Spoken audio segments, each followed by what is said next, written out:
elementos arquitectónicos. Carlitos, un favor, un favorcito. Dime. Si puedes arrastrar tu cuadrito que te pedí hace rato porque estás tapando uno de los mapas, Ya, por favor. sí, cierto. Quítalo, eso, ahí está. Nomás Ahí te lo está, saco. perdón, gracias. Carlitos.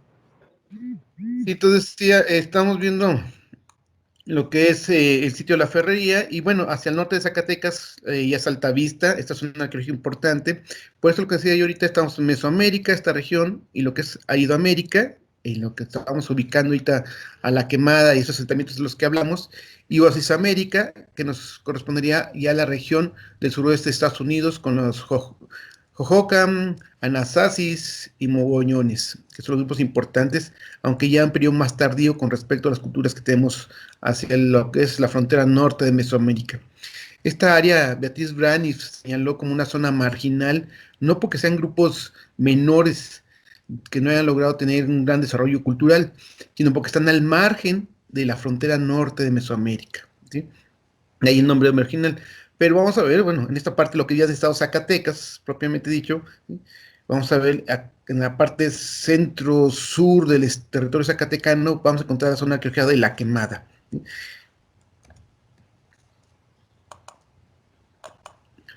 La Quemada está ubicado en lo que sería un gran valle, ¿sí? El valle de Malpaso. Aquí está el río Malpaso, si lo alcanzan a ver en esta línea, que continúa hacia acá, viene de la parte norte. Aquí está la Sierra de Palomas, que limita hacia el lado oriente, y la Sierra Morones, que es su límite hacia el lado poniente. Pasando la Sierra Morones de esta región, se encuentra pues ya los valles de lo que corresponde a Jerez, en la parte norte, y medida que va bajando hacia la región del Tlaltenango. En cambio, desde el otro lado de la Sierra Palomas, tenemos un pequeño vallecito, la Sierra Fría, y ya está la región, el valle de Aguascalientes. Entonces aquí estamos viendo ya el centro, lo que corresponde al Valle de Malpaso, ¿sí? Aquí es donde encontramos la zona arqueológica de La Quemada, este punto. ¿Cuál es como el centro rector más importante? Porque, bueno, alrededor de toda la zona arqueológica, en todo este territorio, sobre todo en la parte de, digamos, centro-sur del valle, es donde encontramos distribuido aproximadamente unas 220 aldeas menores. Ya lo vamos a ver más adelante. Actualmente, pues aquí cruza la carretera que va a Zacatecas, la región de Villanueva, el municipio de Villanueva actualmente, donde corresponde la zona arqueológica de La Quemada, y ese camino nos lleva hacia Guadalajara. Bueno, vamos a pasar a ver un poquito lo que son los antecedentes. Es decir, quiénes fueron los investigadores que participaron y nos han dado información sobre esta zona arqueológica. Una referencia muy, muy importante va a ser la crónica que elabora el padre Antonio Tello. Este es un texto muy interesante que se edita muy tardíamente. Es decir, el padre Tello lo escribe en 1650, más o menos, él muere en 53, pero en este documento se alimenta de varios informes, de varios textos de cronistas de su época. De hecho, él lee a Torquemada, que es uno de los misioneros franciscanos que está en el centro de México y que llega a Zacatecas y hace una descripción de las ruinas. Tiene la oportunidad de recuperar un texto, el informe de Capitán Chirinos, quien hace una expedición a esta región. Es decir, Chirinos, y aquí nos vamos a detener porque es el gran aporte de Tello, a través de que él lee este informe, ¿sí? Que hay grupos que están haciendo la conquista en México, los españoles, y se dividen en dos sectores. Por una parte, Hernán Cortés, que controla el centro de México y corre hacia el Pánuco, hacia las costas del Golfo de México. En cambio, Nuño de Guzmán se va hacia el occidente, empieza a conquistar lo que es el territorio Tarasco, lo que es actualmente Michoacán, lo que es Jalisco, ¿sí? Y estando en Cuixeo, esta región, le pide al capitán Pedro Almírez de Chirinos que corra y explore tierra adentro, ¿sí? Mientras él se va hacia el mar poniente. Sale de Cuixeo, este capitán Chirinos, y recorre lo que hoy sería, bueno, el Bajío guanajuatense, seguramente pasa por León, continúa hacia Comanja, hacia este territorio, lo que sería Aguascalientes, esa gran área estaba controlada por grupos chichimecas y en su reporte él señala una serie de ranchos, pequeñas aldeas que empieza a localizar y llega hasta el pie del Cerro de la Bufa en Zacatecas, donde se encuentra hoy en día la ciudad de Zacatecas. Ahí se entrevista con el líder de los grupos zacatecos, un cacique, y le comenta que ya no puede continuar su viaje más hacia el norte porque ahí se encontraban los grupos huachichiles, indios belicosos, desalmados, que podían matar. Chirinos decide quedarse unos días ahí con los zacatecos y después de este tiempo pregunta cómo puede llegar hacia el mar del Poniente, donde lo esperaba Nuño de Guzmán. Los zacatecos le explican cómo agarrar el rumbo y lo acompañan, ¿sí?, para llevarlo hacia esa región. Salen de la Bufa, van transitando lo que sería hoy en día la región del Valle de Malpaso que estamos platicando, entran al valle y encuentran ahí un rancho zacateco llamado Tuitlán. Este rancho zacateco estaba asentado a un lado de lo que es el río Tuitlán, que más tarde se va a llamar el río La Partida, y actualmente lo conocemos como el río Malpaso. De ese rancho, el capitán Chirinos localiza a lo lejos las ruinas de lo que sería el asentamiento prehispánico de La Quemada. Y bueno, decir a lo lejos es relativo, estaría máximo 1 kilómetro o menos de retirado, lo cual le invita la gran inquietud de saber pues, quiénes vivían ahí. Los indios zacatecos le comentan que ahí la gente que vivía ahí se fue hace muchos años porque dejó de llover y ya no había condiciones de vida y abandonan la ciudad.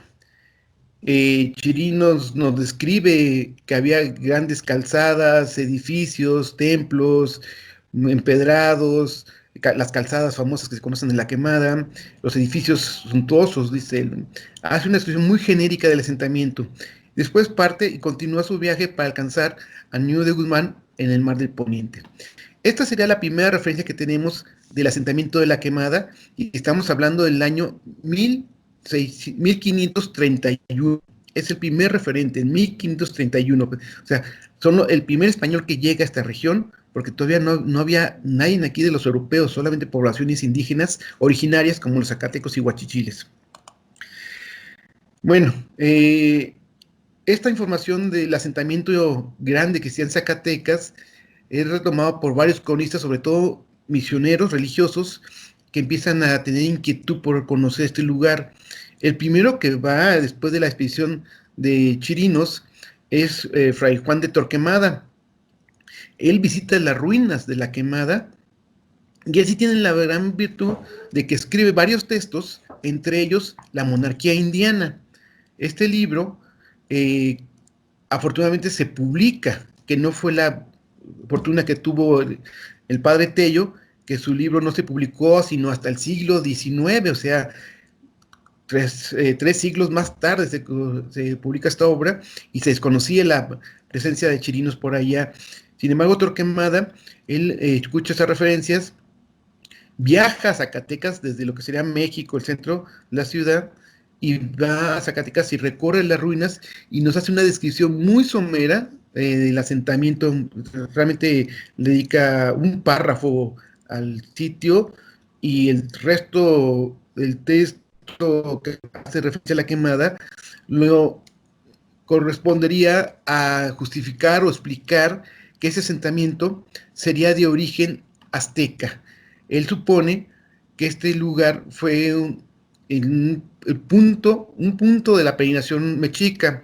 Es decir, él señala que en ese punto donde está La Quemada hoy en día, ahí se dividieron las 7 tribus. Por lo tanto, este era el mítico Chiquimostoc. Esta idea la retoma Tello también en su crónica y la vuelve a reproducir. Tello no visitó La Quemada, simplemente toma la información que había dado Torquemada y lo reproduce y sigue ampliando la peregrinación azteca y justifica cómo este asentamiento podía haber sido este lugar. El padre Clavijero, Francisco Javier Clavijero, en 1780 publicaría entonces su libro famoso sobre todo para la historiografía mexicana, que es La Historia Antigua de México. Él es un padre jesuita. Acordamos que los jesuitas son expulsados del territorio novohispano en 1767.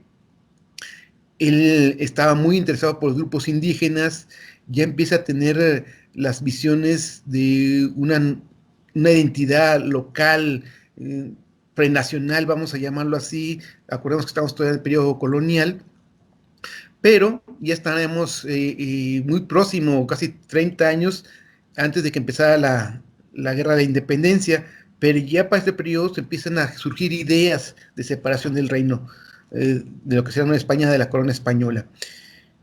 Los jesuitas son expulsados del territorio, de todos los territorios españoles, y se va a exiliar a Italia. Estando en Bolonia, Italia, Clavijero empieza a escuchar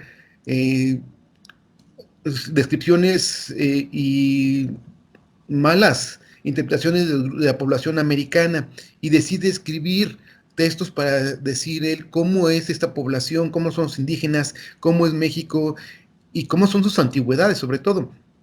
Y ahí retomó otra vez La Quemada, ¿sí?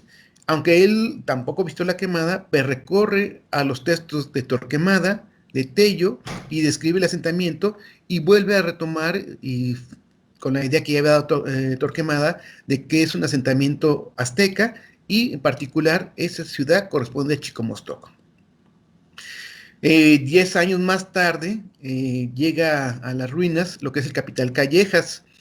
El Capitán Calleja, que todo el mundo después lo vamos a identificar como el último virrey de la Nueva España. Él llega aquí al territorio de la Nueva España en 1789, acompañando al segundo conde de Villarregigedo, que es nombrado virrey de Nueva España, y él viene a hacerse cargo de las milicias.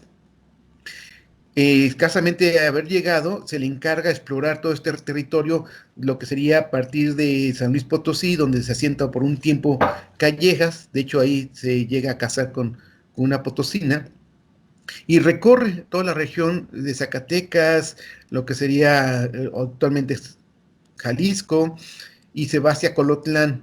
En Colotlán revisa las milicias, los ejércitos de flecheros, dice él, y se va luego a Villanueva, y de ahí escucha hablar de las ruinas y recorre las ruinas y hace una descripción. Él sí hace una descripción mucho más completa. A diferencia de los anteriores, yo creo que la primera descripción más completa que tenemos es La Quemada, si bien no es la gran descripción, pero ya los primeros personajes que por su formación militar, por su visión, estamos hablando del periodo de la Ilustración, es alguien que sí tiene referencias muy interesantes porque hace comparaciones del asentamiento. Habla de sistemas constructivos, materiales, tipo de cómo están los edificios. Su descripción no deja de perderse su tono militar, porque usa términos como una ciudad defensiva, aquí están los torreones, la muralla, la ciudadela. Usa muchos términos militares para describir el lugar, pero es muy interesante esta descripción que tiene. De hecho, quizá yo podría decir, él hace la primera excavación arqueológica en el sitio, porque él dice que intenta encontrar cosas antiguas del asentamiento. Dejamos el del periodo virreinal, por decirlo de una manera, entraríamos al periodo del México independiente, y George Lyon, un capitán inglés que viene a trabajar las minas de Betagrande, Zacatecas, un fin de semana decide ir a explorar esas ruinas que ya la gente le había hablado por allí, y llega a La Quemada. Él sí realmente hace una gran descripción del asentamiento, que yo creo que es la más completa que tenemos del lugar. Recorre todo el sitio, hace los primeros dibujos, croquis del lugar, y nos empieza a describir cómo es esta ciudad. También retoma la idea de que es un asentamiento mexica, es Chicomostoc. Yo creo que en este periodo pues era lo único que se conocía de los grupos antiguos que moraban en este territorio. No conocíamos más allá de ellos, sobre todo el norte de México. Los grupos que existían al periodo de la llegada de los españoles eran los zacatecos y huachichiles, pero ellos no tenían grandes ciudades, y más hacia atrás pues no teníamos referencia de qué grupos existían en la región. Ellos no lo tenían, pues, y de esta manera pues ellos siempre atribuyeron esos asentamientos a los mexicas. Entonces sigue siendo la idea de Chicomostoc. Ya años más tarde llega Carter Verges, él hace el primer gran levantamiento topográfico de la ciudad, muy bueno, describe edificios, dibujos, croquis, da medidas, eh, hace una interpretación más completa del asentamiento, y él sí hace la primera distinción de lo que sería la quemada con respecto a los anteriores personajes que habían visitado el sitio, porque él dice que la quemada no es Chicomostoc, sino que la quemada es otro punto de la peregrinación que se llamaba Cual, Cualcámatl, ¿sí? O en la boca de la serpiente. Bueno, dejamos a esta segunda interpretación que haría Verges y poquitos años más adelante llegaría un gran pintor del siglo XIX, que es Carneville, y nos hace una serie de dibujos del asentamiento que nos permite ver las construcciones de estos y cómo eran esos edificios cuando ellos visitaron hacía un siglo, siglo y medio esta región, y aún se conservan algunos edificios en pie, cosa que actualmente ya no tenemos, ¿sí? Y finalmente, bueno, estaría Taraire, es un explorador francés que llega con la misión francesa y hace una descripción y levantes topográficos en la quemada. Entraríamos al siglo XX. Siglo XX vamos a encontrar ya el inicio de la arqueología formal. El primer gran arqueólogo explorador va a ser Edward Sellers, que llega a la quemada en 1803 y empieza a hacer una descripción muy breve del asentamiento. Hace pues, pequeñas interpretaciones del lugar. Batres, que es el gran arqueólogo del periodo porfiriano, ya había empezado a llegar a visitar la quemada desde finales del siglo XIX, es decir, entre 1892 estuvo yendo a la quemada y en 1808 publica una monografía muy completa del asentamiento eh, que nos daría a conocer él como la primera monografía del lugar. Después llega Eduardo Noguera, hace las primeras limpiezas y exploraciones. Quizá con Noguera es cuando empezamos a tener el concepto de conservación y de protección del monumento. Todos los anteriores empiezan a visitar y hacer excavaciones e interpretaciones, pero no hacen un trabajo de conservación. Bates, de su presencia en el lugar, de hecho él va a la quemada con la misión de colocar un custodio que vigile la zona arqueológica, pero el que empieza a hacer trabajos de conservación es Noguera. Las exploraciones ya formales empiezan con Margain en el 47, en el 55 Corona Núñez hace la primera gran restauración del sitio. Armilla sigue siendo las exploraciones en la parte de la cima del cerro. Faulhaber explora los trabajos que había sacado Margain y Hugo Moedano del Salón de Columnas y hace un análisis de los huesos. Charles Trumbo ya en los 70 hace un gran recorrido en el valle, retomando aquellos planos de los exploradores del siglo XIX, y localiza las aldeas, la serie de caminos, excava varias calzadas, excava varias aldeas. Wegan, este arqueólogo, retoma muchos trabajos que había dejado Pedro Armillas, de hecho un plano topográfico del sitio, y empieza a hacer una interpretación del lugar. Peter Jiménez en los años 50 es el arqueólogo que viene a hacer el gran trabajo de restauración y rescate de la zona arqueológica y dejando el sitio a como actualmente lo conocemos. Otras exploraciones, bueno, son el doctor Ben Nelson, que por parte de la Universidad de Arizona explora una de las terrazas que está en el lado poniente del cerro para conocer a las sociedades que estaban al margen de la ciudad importante, ¿no? No solamente la parte monumental, sino las pequeñas terrazas donde tenemos una élite secundaria. Noemí Castillo, ella hace un trabajo de interpretación sobre la arquitectura y urbanismo de la ciudad. El arqueólogo Akin Legemann, de la Universidad Libre de Berlín, explora el norte del asentamiento, lo que es la ciudadela. Eh, lo que es José Humberto Medina, hace una interpretación nuevamente sobre las calzadas y empieza a hacer los primeros trabajos de iconografía y cosmovisión mesoamericana en el sitio. El arqueólogo Nicolao llega al sitio y empieza a establecer lo que es el plan de manejo de la zona arqueológica, ¿sí? Se establecen las líneas de cómo debemos conservar, las líneas de investigación y lo que sería la protección del sitio arqueológico. Después llega Antonio Santos, Marco Antonio Santos Ramírez, y continúa los trabajos de exploración, de conservación, básicamente, el plan de manejo del sitio, y rescate lo que sería el conjunto más importante en este momento, que es el cuartel que estaba muy deteriorado, y él hace la gran obra de restauración de esta parte. Bueno, dejamos ahora sí lo que corresponde a los antecedentes, los investigadores que estuvieron en el lugar. Va a dar paso a un elemento que me parece muy interesante poderlo definir, que es el origen del nombre.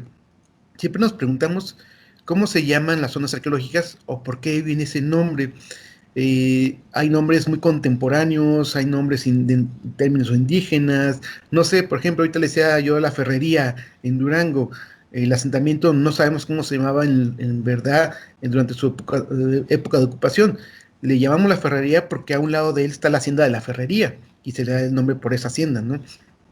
Antes ese sitio se llamaba Choder, porque era de un señor de nombre Federico Choder. ¿Sí? Entonces los sitios los damos el nombre a partir de un elemento reconocible en el paisaje por la misma gente que lo habita. En el caso de la quemada, habíamos dicho ya anteriormente que su nombre fue dado a partir de la expedición de de Almírez, Chirinos, que llega a este lugar y él dice que se llama Tuitlán, a partir del rancho Zacatecos que está a pie del cerro, de las ruinas. Tuitlán muy, muy interesante el término porque viene de Toutitlán, ¿sí? Y que quiere decir la tierra de los dioses, ¿sí?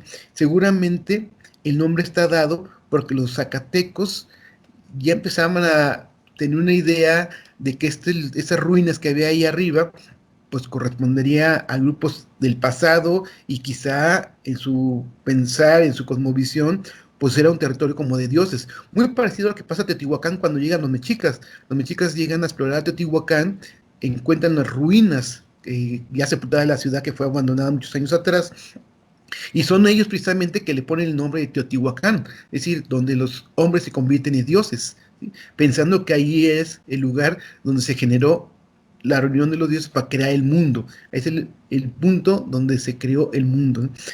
Quizá una idea parecida pueda surgir hacia la región norte o en Zacatecas al encontrar términos como Tuitlán, donde están viendo ruinas bautizadas por estos grupos zacatecos, lo que también nos hace pensar que los zacatecos pues hablaban náhuatl, ¿sí? De esa manera se da el nombre y tenemos el primer nombre en 1531 de las ruinas de la quemada. Como también ya comentamos ahorita, varios, sobre todo estos misioneros religiosos del siglo XVI, el siglo XVII, empiezan a hablar y referenciar este asentamiento con el mítico Chicomostoc. No sé en balde que lo consideren así, porque tanto lo que es Torquemada, sobre todo, lo que fue un poco el padre Tello, pues su misión era evangelizar a los indígenas de la región y convertirlos al cristianismo, y tuvieron un contacto muy directo con ellos, y ellos les platicaban muchas veces, sobre todo los grupos del centro de México, los mismos mexicas, los aztecas, le comentaban al padre Tello de que ellos venían del norte, de una región que se llamaba Aztlán, y que habían salido de ahí hacia búsqueda de nuevos territorios, donde un dios les pedía que viajaran. Salen a peregrinación y durante muchos años andan vagando desde Aztlán, que es un punto mítico que algunos señalan que se encuentra en lo que hoy es día Nayarit, otros lo ubican en Guanajuato, hay varios lugares como candidatos de poder ser Aztlán. En realidad todavía no tenemos muy claro dónde queda ese territorio, pero sin embargo los mexicas señalan su salida de Aztlán, en lugar de las garzas blancas, y van viajando, ¿sí? Y en ese peregrinar llegan a diferentes puntos. Uno fue Chicomostoc. Chicomostoc se conoce muy bien porque es en un cerro, como se ve esta parte de aquí, que en este glifo representa el cerro, en la entraña del cerro, la cueva, la entrada a la cueva, y las famosas 7 cuevas o las 7 tribus que salen de ahí.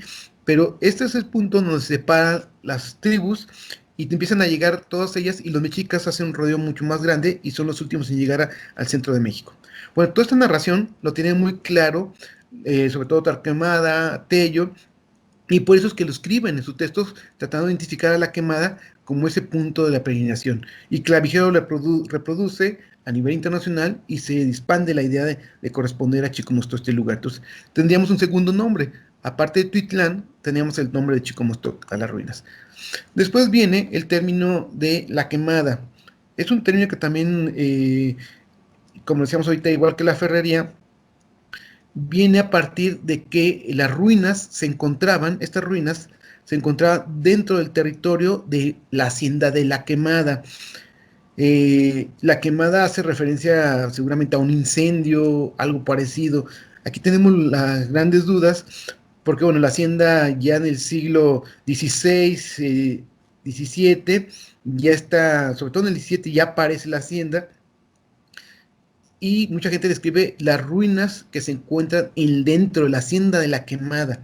Pero cuando se construyó la hacienda, ¿sí?, mucha gente iba al cerro a recuperar lajas que estaban dispersas producto de los derrumbes de las antiguas construcciones, y esto se convirtió en un banco de materiales para construcciones de casas ya del periodo virreinal hasta, hasta los años 80 del siglo XX.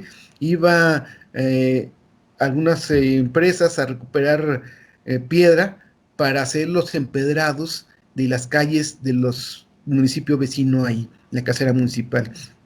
Durante muchos años, pues ese sitio fue saqueado, reutilizando la piedra. Entonces, en aquel entonces, cuando fue sacando la piedra, Batres nos señala que en tiempos del señor Juan Manuel de la Bárcena, que era dueño de la hacienda de La Quemada, fueron extrayendo de aquel cerro piedras, y al retirar piedras encontraron restos de un incendio. Había pisos quemados, muros quemados, vigas calcinadas, y de ahí es posible que también venga el término de La Quemada. Ellos suponían que esta ciudad había sido abandonado tras un gran incendio. Entonces de ahí viene el nombre de La Quemada. Existe un mito huichol muy interesante que recupera Phil Weigand, en donde señala que los huicholes viajaban, y hasta la fecha lo hacen, de su territorio, en lo que es el Gran Nayar, la zona huichola, la zona Cora Huichol, hacia el poniente, hacia lo que es Huiricuta, a la zona de San Luis Potosí, en busca del peyote. En este camino, pues se quedaba en medio las ruinas de una gran ciudad. Ellos dicen que era una gran ciudad amurallada, donde había un gobernante muy malo que les quitaba los productos que traían ellos, sobre todo el peyote y demás productos que llevaban como ofrenda a sus dioses al territorio huichol. Los caballeros jaguares y los caballeros águilas, en un momento dado les robaban, les quitaban estas ofrendas para ellos quedárselas en esta gran ciudad murallada, y ellos ya regresaron los huicholes sin las ofrendas a dar a sus dioses, por lo cual los dioses pues se molestaron mucho porque no tenían eso, y les pidieron que les exigieron las ofrendas, a lo que ellos contestaron que no podían ya llevar ofrendas porque este dios, este personaje malo, ese gobernante que vivía en esta ciudad murallada, pues les quitaba todos esos elementos. Entonces, a esto los dioses huicholes le piden que hagan oración, que ayunen durante 5 días, y después ensamblen una gran batalla con estos dioses, con estos personajes de la ciudad amurallada. Ellos establecen esa gran batalla, los dioses huicholes prometen ayudarlos, se genera el conflicto, y desafortunadamente los huicholes pues, ven que están perdiendo la batalla, y recurren a los dioses pues, que los ayuden, porque les habían pedido, habían prometido ayudarles, y los dioses huicholes aparecen y entonces eh, mandan un rayo, ¿sí?, que cae en el asentamiento de la Gran Muralla, ¿sí?, que esta es la Gran Muralla que tenemos en la zona arqueológica de La Quemada, y este rayo hace que se incendie el asentamiento, y el fuego termina consumiendo al gobernante y a sus guerreros, los jaguares y las águilas, y la gran ciudad es quemada. Esto es muy interesante porque, bueno, hay una explicación mítica en los huicholes de un evento que posiblemente pudo haber sucedido, y tal vez se pueda hacer referencia a la quemada. Hay que hacer un análisis más detallado sobre este asentamiento, pero por los rasgos que nos da en la narración, efectivamente esta ciudad murallada que ellos señalan, nunca dicen la quemada, obviamente, ellos dicen nomás una ciudad murallada, queda al poniente de su territorio, y la quemada efectivamente queda al poniente. Como les decía yo ahorita, esta ciudad presenta una gran muralla en ese sector, ¿sí? Entonces, es algunos elementos que nos induce a pensar que sí es la quemada, pero todavía hay que tomar con cuidado esta narración. La gente común de la región que pasaba por ahí en sus viajes de la ciudad de Zacatecas hacia lo que sería la villa de Guadalajara y en particular a la Villa Nueva, ¿sí? Que estaba en esa región, se llama la Villa Gutiérrez del Águila, que era la villa más reciente de esa región, por eso se llama Villanueva. En sus viajes veían un gran cerro lleno de edificios, ¿sí? Por eso mucha gente en el común le llamaba, en la tradición popular, el cerro de los edificios. Este es el término que tenía y toda la gente veía a lo lejos. Vean aquí cómo están los edificios, estas perspectivas que estamos viendo de parte de estos exploradores. Este sería como un dibujo que sería por parte de Guillemín Teraide en 1867. Este es la litografía, no la acuarela, perdón, que hace eh, Carl Nebel en 1836. Aquí podemos ver esta pintura es muy bonita. Vean lo nublado que está. Acá ya empieza la lluvia. Vienen los arrieros con sus animales. Unos ya van para Zacatecas, otros vienen a la hacienda de la Quemada. Pasan un arroyo, río, puede ser el río de Malpaso. Acá se ven las ruinas, vean Salón de las Columnas. Ahí se ve la pirámide votiva y las construcciones en la cima, ¿no? Esto es lo que será, esta es la visión que ellos tendrían y por eso se le llamó el Cerro de los Edificios en este momento. Entonces, ya tenemos un cuarto nombre, ¿no? Ya dijimos Tuitlán, Chicomostoc, lo que sería La Quemada y Cerros Edificios. Y como también ya comentamos hace ratito, es Carl de Verges que dice, no, pues están todos equivocados, este lugar no es Chicomostoc, es Coalcamatl, ¿sí? Él escribe esta gran obra que se llama Descripción de las ruinas de asentamientos aztecas durante su migración al Valle de México a través del actual Estado Libre de Zacatecas. Y en él muestra lo que sean estos grandes dibujos, sus planos topográficos del valle, el plano de lo que es el asentamiento, que son documentos muy valiosos para nosotros, porque nos permite hoy en día reconocer mucho el territorio y cómo está conformando ese espacio arquitectónico de cosas que ellos vieron y que nosotros desafortunadamente ya actualmente no podemos ver porque con el paso del tiempo muchos muros se fueron cayendo.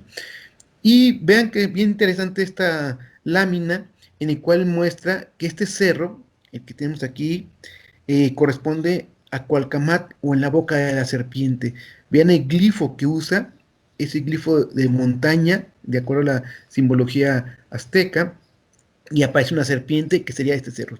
Y acá atrás marca otro edificio, otro cerro, perdón, aquí tenemos el glifo del cerro, ¿sí? Y pone una mujer llorando, que es el cerro de la Llorona. Y señala que aquí es este punto, el aire corre muy fuerte, ¿sí? Por eso se oyen esos como lamentos, decía él, y por eso lo pone el cerro de la Llorona. Entonces, él dice, no es Chicomostoc, sino Cualcamar, otro punto más de la peregrinación azteca. De esa manera, pues ya tendríamos 5 nombres del asentamiento prehispánico de La Quemada. Actualmente, el sitio lo seguimos conociendo nosotros como La Quemada. Su nombre oficial es Zona de Monumentos Arqueológicos de La Quemada, ¿sí? Porque es una zona ya delimitada y protegida por el Instituto Nacional de Antropología e Historia, y es el único término que tenemos nosotros como referencia. Bueno, dejamos atrás los antecedentes, lo que sería esta parte de las interpretaciones en torno al nombre del lugar. Ya entendemos por qué le llaman de esa manera y por qué ahorita nosotros decidimos mantener el nombre de La Quemada. Vamos a pasar a hacer un breve recorrido por lo que sería el asentamiento de La Quemada, para que ustedes ya lo conozcan y dejamos a un lado estas otras partes de antecedentes. Este es el Gran Cerro, veanlo. Aquí tenemos, bueno, lo que decíamos hace ratito, el camino, esta carretera, hoy en día, la carretera número 54, que va de Zacatecas, que nos queda esta región, acá crea el norte, corre hacia el sur, que es la región del municipio de Villanueva, acá está la cabecera municipal, y la carretera continúa hasta llegar a Guadalajara como la gran ciudad importante. Sobre esta carretera tenemos el entronque y entramos aproximadamente unos 3 kilómetros y aquí encontraríamos, bueno, este es el museo que actualmente está por reabrirse nuevamente, después platicaremos de él, y subiríamos a lo que son las ruinas. Este es el gran cerro. Tenemos todo este cerro, ¿sí? Lleno de vestigios. La parte sur, la parte baja, la pendiente más suave. Vean los acantilados de esta parte, de acá, como es muy difícil caminar por estos lugares. Sin embargo, esta es una pendiente muy suave y la cual fue aprovechada para construir los varios conjuntos arquitectónicos que vamos de la parte baja a ir subiendo cada uno de esos niveles. Le hemos llamado niveles porque existen unas grandes terrazas donde ellos, cuando construyeron la ciudad, pues nivelaron el terreno para tener esas construcciones. Aquí tenemos el primer nivel, que es desde esta parte que conocemos como el Salón de las Columnas, cancha de juego de pelota y pirámide votiva, y hay otra serie de conjuntos. Esto sería un primer gran nivel. Y luego se levantan estos grandes muros para seguir a un segundo nivel, que es donde tenemos el cuartel, y luego tenemos el tercer nivel. Ay, tenemos el tercer nivel en esta parte, que sería la plaza de los sacrificios. Y ya seguimos al cuarto nivel, que sería casi en la cima, una serie de construcciones que tenemos sobre laderas, no la cresta, hacia arriba no está poblado, simplemente de los alrededores ya de la cima. Y el quinto nivel, aquí, bueno, acá está otra construcción, y el quinto nivel sería la ciudadela, que es este conjunto que se encuentra en la parte norte, aquí hay una pequeña muralla, ¿sí? Y luego ya nos vamos a la gran muralla, todo eso sería la ciudadela. Bueno, vamos a ver cada uno de los conjuntos. El primer gran conjunto, pues el Salón de las Columnas, este conjunto que habíamos hablado ahorita, está conformado por esta gran plaza, una plaza muy amplia, y luego tenemos este pórtico, la entrada, aquí está su escalinata, la gran puerta, y adentro tenemos esta serie de columnas, son 11 columnas, 11 columnas que sostenían una gran techumbre. De hecho, ya sabemos actualmente que este edificio era completamente techado. Durante un tiempo se pensaba que el techo solamente era perimetral, ¿sí? Dejando un patio en el interior para iluminarse. Sin embargo, hoy en día las excavaciones han mostrado que es completamente techado porque hemos encontrado restos de la techumbre por todos lados, ¿sí? Y además, también consideramos que si fuera un patio, debía haber un sistema de captación de aguas de lluvia, porque si no, entonces llovería y entonces el agua se acumularía aquí adentro. Entonces debe haber un sistema de captación, como así lo existe, por ejemplo, en la plaza, en esta esquina tenemos los desagües para canalizar el agua. Y así vamos a encontrar varias plazas que tenemos este sistema de control y manejo de las aguas pluviales. En cambio, aquí interior no lo tenemos. Por eso sabemos que es un espacio que está completamente techado. Aquí quiero resaltar que esto sería la entrada original prehispánica a la ciudad, porque esto que se ve aquí es una... Y acá son dos pirámides que tenemos, y aquí viene una gran calzada, que es la que entraría a la calzada principal, que entra a la ciudad, que hay un acceso y entraríamos a ese sector. Bueno, este es el primer gran edificio, el más conocido del asentamiento, que queda en la parte baja al sur del sitio. En medida que vamos caminando, vamos a encontrar, dejamos el salón de las columnas, caminamos y avanzamos hacia lo que es el juego de pelota. Este juego de pelota vamos a encontrar en su forma tradicional de I latina. Vean aquí los cabezales, y acá viene y acá se forma otro cabezal, ¿sí? Aquí tenemos. Y después aquí hay una plataforma anexa que seguramente es más tardía al edificio principal. Este juego de pelota es muy interesante porque es quizá de los juegos de pelota más norteños, o el único juego de pelota norteño que tiene esta forma tradicional de I latina mesoamericana. Quizá el Cerro del Teu lo tiene también, pero se encuentra más hacia el occidente. Entonces, vamos a encontrar el edificio que mide aproximadamente 80 metros de largo por 15 de ancho, lo cual lo convierte en uno de los edificios más grandes en su época. También, bueno, estas paredes laterales, desafortunadamente, como decía yo hace rato, perdieron la altura debido al gran saqueo que tuvo durante muchos años. Pero actualmente conservamos escasamente una altura de unos 50, pero seguramente llegó a tener hasta 2, 3 metros de alto, porque aquí es donde botaba la pelota para ir de un lado a otro.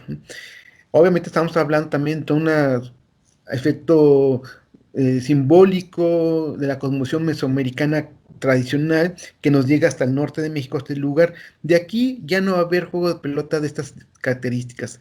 Sí los hay en sitios como Gualterio, al norte de Zacatecas, como La Ferrería, en Durango, pero serían un juego de pelota solamente de dos muros laterales, no tienen cabezales y dimensiones mucho más pequeñas.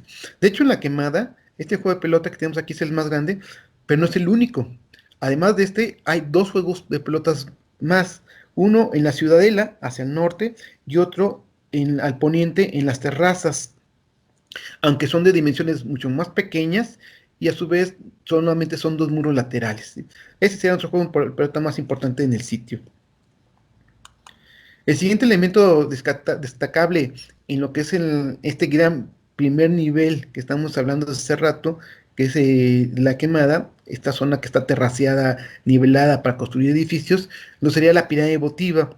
Este es una gran pirámide de 17 metros de altura, es la más grande que existe en el asentamiento y a su vez es la más grande que existe en la región norte de Mesoamérica, y en Zacatecas, pues sin duda alguna, pues es la principal.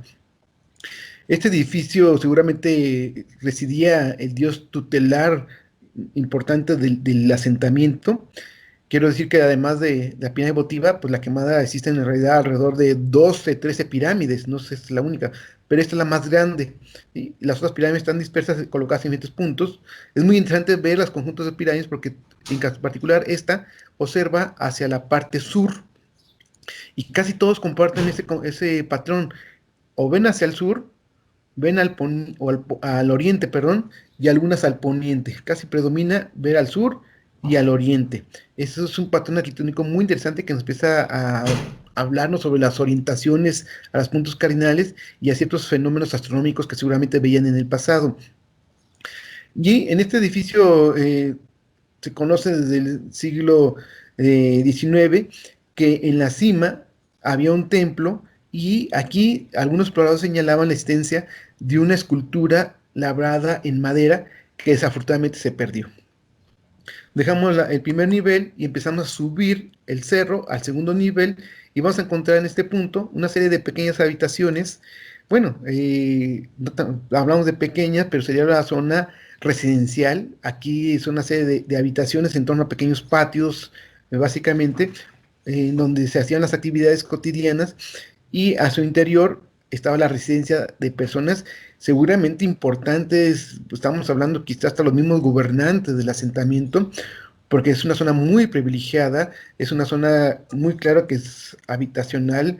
Me atrevería un poco a hablar de que estamos señalando como una especie de palacio, una zona palaciega, donde están viviendo los gobernantes. Lo hizo Pedro. No sé, perdón, se escuchan unos ruidos. Ok, continuamos.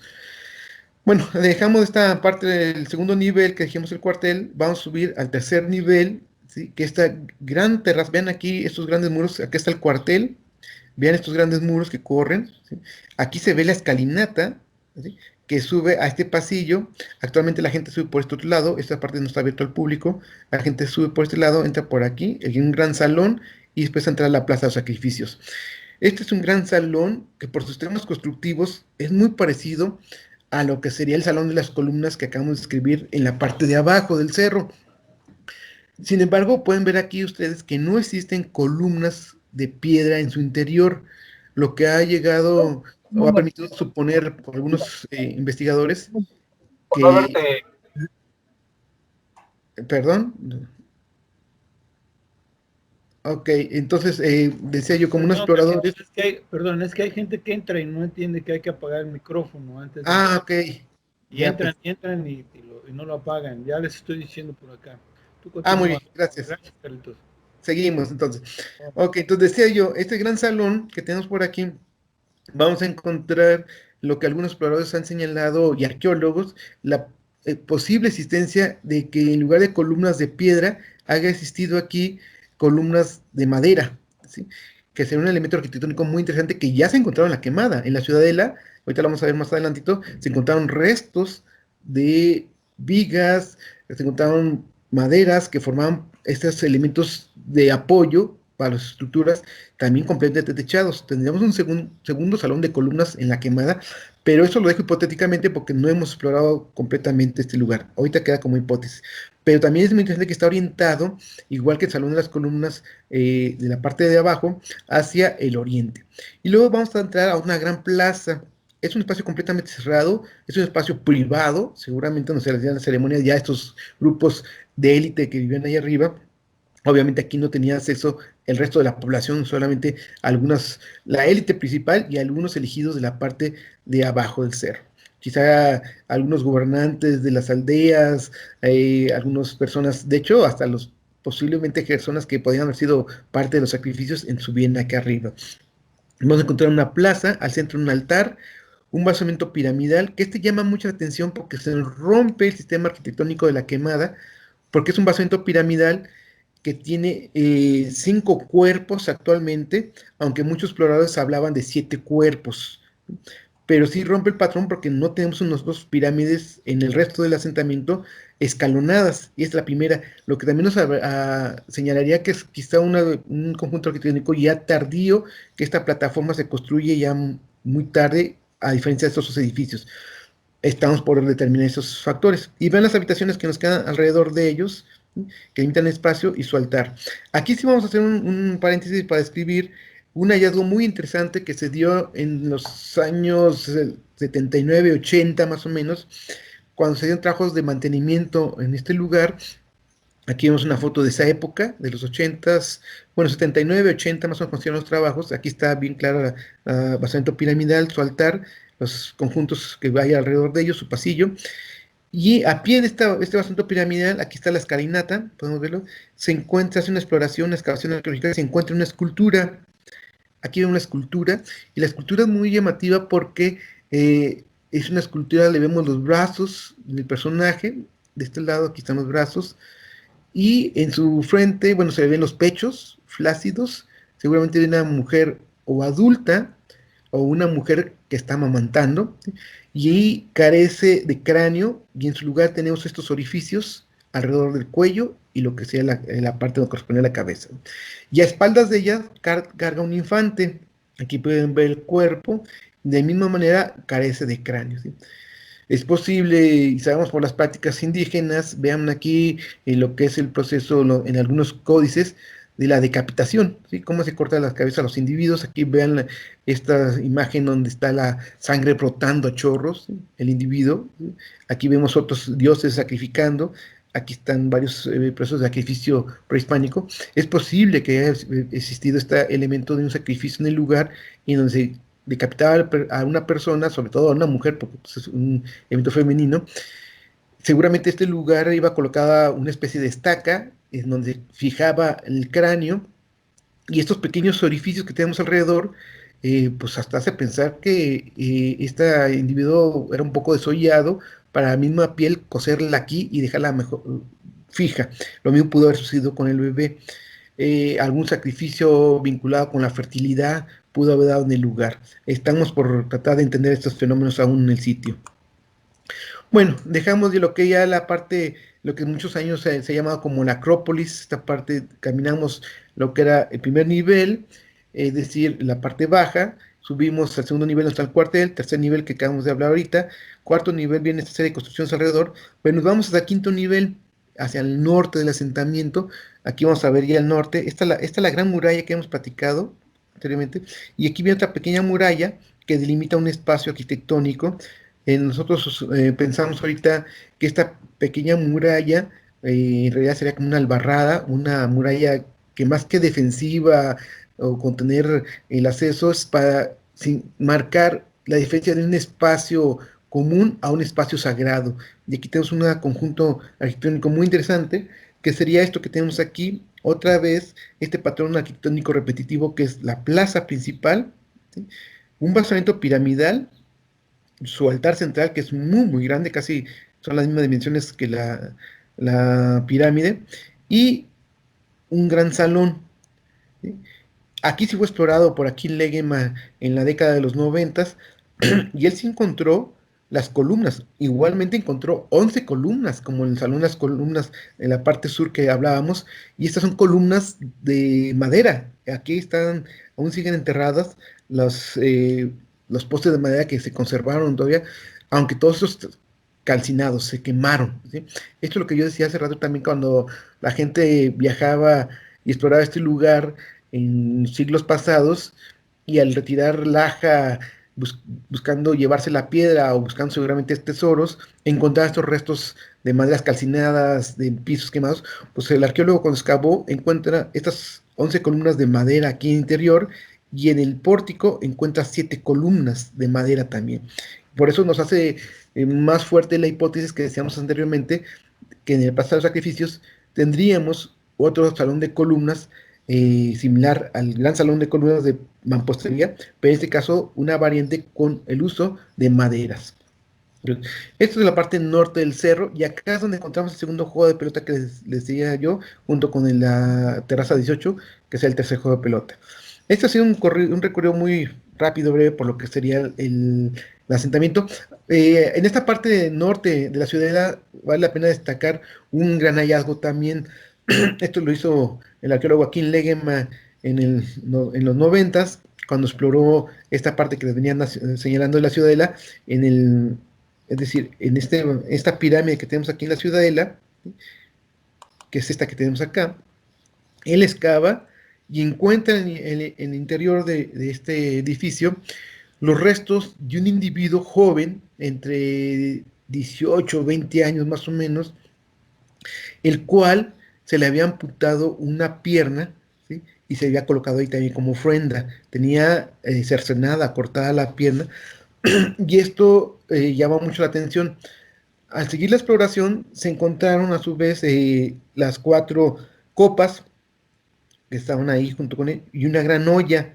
Estas copas, este individuo con la pierna cortada, era muy parecido a contextos que se venían localizado años antes en el sitio vecino de Altavista, al norte de Zacatecas, y ahí se sabía muy bien la presencia de Tezcatlipoca. Es decir, ¿por qué asociamos con Tezcatlipoca?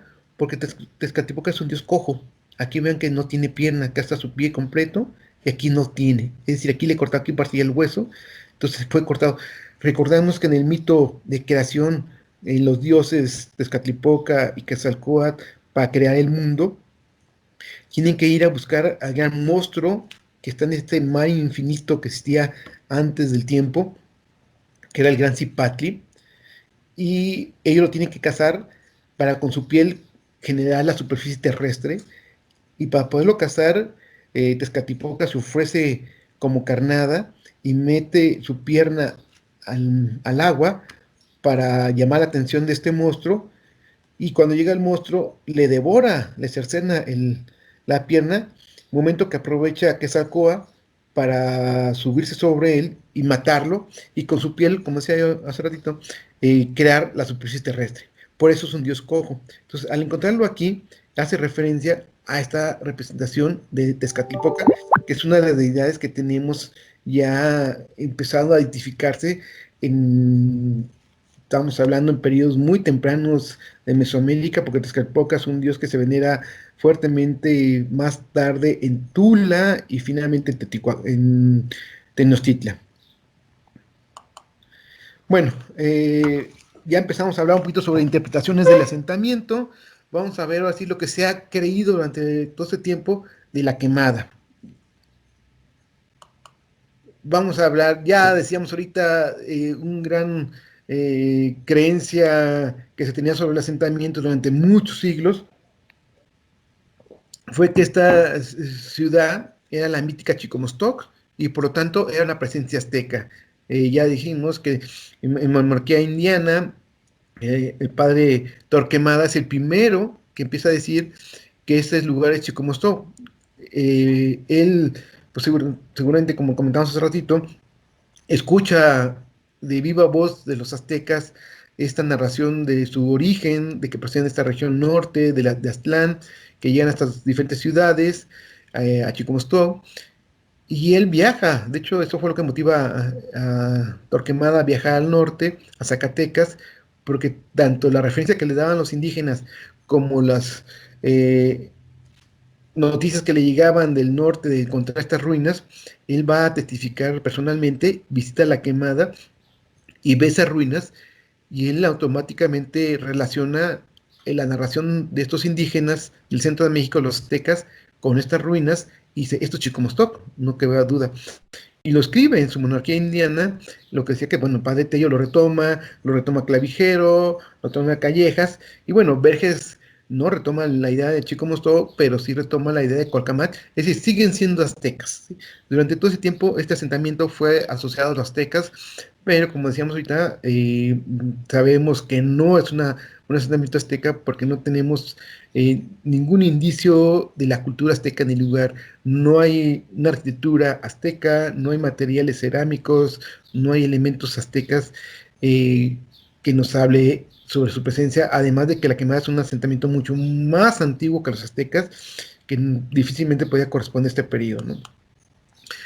Bueno, esto estamos hablando que la idea de los aztecas prevaleció durante el siglo, todo el virreinato y siglo XIX, estuvo la idea, que ya a principios del siglo XX, las exploraciones de Leopoldo Batres sobre la Quemada, él empieza a cambiar esta visión de los aztecas y él asocia el asentamiento con los tarascos. Quizá era el segundo grupo después de los aztecas que se empezaron a conocer para esta región, gracias a que estos grupos, pues, bueno, son los que viven a la hora de llegar a los españoles a este territorio, pero Batres señala que la forma de construcción de las yácatas, de los edificios de Sinsunza, de Huacio, de toda esa región en esa tarasca, pero de Lago de Pátzcuaro, perdón, empezamos a hacer comparaciones de las lajas muy parecido a lo que es la construcción en la Quemada, ¿sí? Y por eso entonces Batres dice que es un asentamiento azteca, dejando ya atrás ya la idea de los aztecas en el lugar. Ya muy entrado el siglo XX, quizá mediados del siglo XX, ese don Gilberto Jiménez Moreno, que empieza a hacer varios estudios. Bueno, Gilberto Jiménez Moreno es un personaje importantísimo en la historiografía nacional y oriundo de León, Guanajuato, ¿no? Él, él fue un historiador, etnólogo, que consultó muchas fuentes históricas, empezó a tratar de entender qué era Tula, y él empieza a tener las referencias de esta ciudad mítica que mucho tiempo no se ubicaba, la Tula mítica con la Tula arqueológica. Él ayuda mucho a identificar a esa Tula, pero encuentra elementos muy interesantes, como estos salones de columnas que hay en esta región de Tula, estas deidades como Tezcatlipoca, varios elementos que le hace suponer a Wilberto Jiménez que esta región, lo que sea el sureste de Zacatecas, lo que sea la Quemada, estos grupos salen de la Quemada seguramente al abandono de la ciudad, después de ese gran incendio que hemos hablado, y viajan hacia el centro de México. Seguramente estos, bueno, hay varios grupos, algunos se van hacia el norte, que continúan la tradición de la cultura chachihuites ya tardía, otros se van hacia los cañones, algunos han propuesto que los quemadenses, la gente que vivía en esta región, son los antecedentes de los grupos cascanes, y estos grupos también viajan al centro de México, llegan a Tula, se juntan con los nonualcas y otros grupos. Acuérdense que Tula es una ciudad poliétnica, ¿sí? Tiene varios tipos de gentes, afiliaciones culturales, pero ahí se congregan y fundan el gran imperio tolteca. Obviamente su gran deidad va a ser Quetzalcóatl, que vive ahí, ese gran auge de la ciudad, pero acuérdense que también Quetzalcóatl es derrotado por Tezcatlipoca, ¿sí? Y Tezcatlipoca después es el dios venerado en esta región, sale Quetzalcóatl del lugar, ¿sí? Está la parte belicosa de este imperio que son los toltecas. Entonces, Gilberto Jiménez suponía entonces que estos grupos de la Quemada de esta región serían como los antecedentes de los toltecas. Esta idea es fortalecida más tarde por la doctora Maite Hers, ¿sí? Ella escribe este libro que se llama Los toltecas en tierras chichimecas, a partir de sus excavaciones que hace en la región de los Altos de Jalisco, en un sitio que se llama El Huiztle, en lo que es Hujuquilla, el Alto Jalisco, y ahí encuentran una gran cantidad de materiales cerámicos, algo de iconografía, y empieza a ver lo que sería esta gran tradición cultural que ella señala como gran cultura chachihuite desde lo que sería el sur de Chihuahua, Durango y Zacatecas, sería la gran expansión de la cultura chachihuita desde la visión de la doctora Hers, y encuentra elementos en sus excavaciones como un proto-Chacmol, que se ha señalado ya muchos años, que es ese personaje que tenemos aquí tallado en piedra, ¿sí? Aquí está su visión, su dibujo, ¿sí? Vean este individuo volteando hacia el cielo, viendo. Aquí vemos esta parte, está la excavación donde encuentra el individuo, ¿sí? Y él dice que es un antecedente de los toltecas porque empiezan ya a tener la representación de este tipo de personajes.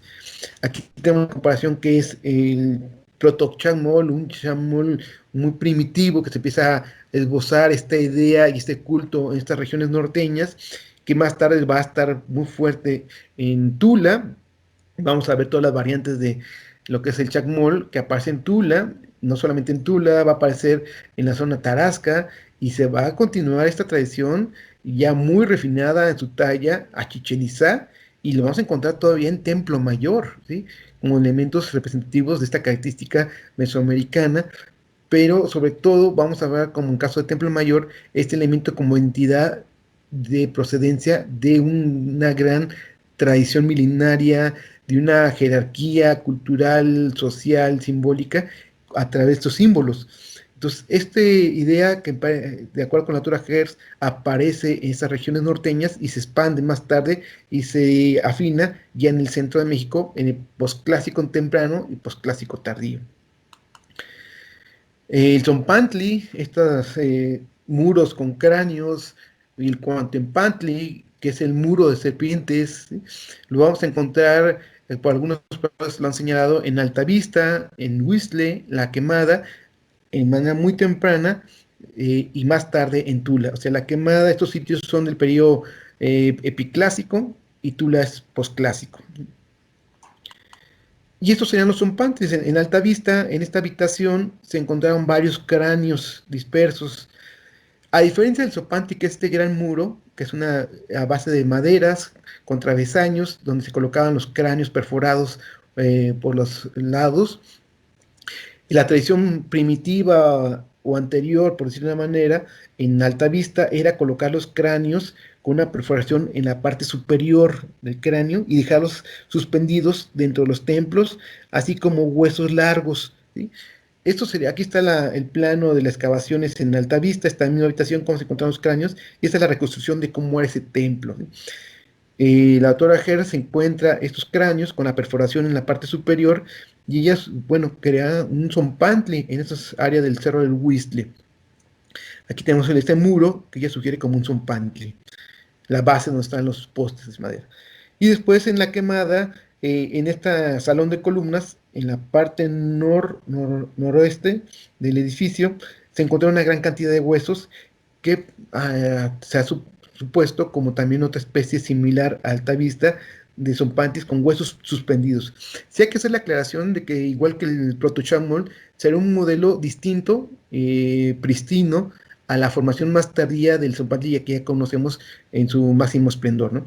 Aquí será otra forma de representación, pero sin bien lo importante era esta tradición de mostrar no cráneos, eran las cabezas y los brazos de decisiones a manera de sacrificio para colocarlos en los templos. Y aquí vemos en el caso de Tula, cómo están el gran zompantli, el gran muro, ¿sí? Que es el que compara a la doctora Hertz en el Whistler. Seguimos a lo que es el Cuauhtémoc, este muro de las serpientes, ¿sí? Que en Alta Vista, aquí estamos viendo cómo alrededor del sitio hay este gran muro, ¿sí? Que corre, aquí está el salón de columnas de Alta Vista, y aquí viene el muro, una gran calzada, y lo sigue el muro, y corre, y lo limita, ¿sí? Este muro, como decía, no es más que un elemento que indica una distinción de espacios, es decir, el espacio profano y el espacio sagrado, ¿sí? Aquí está el templo principal, están las plazas, ¿sí? Y en la quemada sucede lo mismo. Aquí vemos otro gran muro en la ciudadela que habíamos hablado, aquí viene su, cómo van delimitando de manera simbólica y de manera pristina, como decíamos hace ratito, a lo que va a ser más tarde los muros de Cuauhtémoc, que limita este gran templo de Tlahuizcalpantecutli en Tula. Y ahí pues aquí está un trabajo muy desarrollado en lo que es sistema constructivos, en sus acabados, porque pues, de hecho tiene lápidas donde se ven los jaguares ahí representados en las piedras, son tallados, ¿sí? Esos elementos que tenemos en Tula como en forma de Contempantli. Aquí podemos ver la ciudadela y ese muro como nos corre por toda lo que hoy en día llamamos ciudadela, pues está delimitado por este gran muro. Entonces, esos son los elementos que están señalados como posiblemente presencia tolteca, o mejor dicho, los elementos toltecas tempranos en la quemada, en los grupos norteños, que más tarde se va a desarrollar en Tula. Y el elemento más característico, pues, es el Salón de las Columnas, ¿sí? Ese Salón de las Columnas vamos a encontrarlo desde Altavista, La Quemada, el 40, el Cóporo, el Cerrito y Tula. Todos los elementos de manera muy temprana, entre los años 450 al 500, tenemos esos edificios, sobre todo Altavista. Estos son del año 600, más o menos, 700, ¿sí?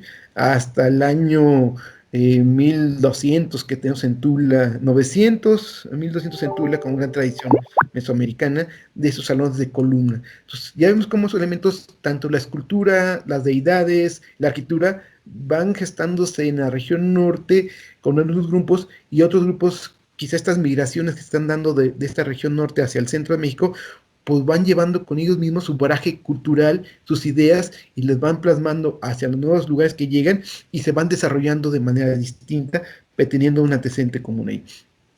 Bueno, finalmente decíamos la presencia importante de Tezcatlipoca en Altavista, en esos entierros que se encontraron, en La Quemada con sus ofrendas, que vamos a ver este individuo que es el espejo humeante, sacrificio de jóvenes en el lugar. Hay una serie de festividades, de materiales como las flautas, como las copas, como los espejos de pirita, que hace referencia precisamente al espejo humeante de Tezcatlipoca.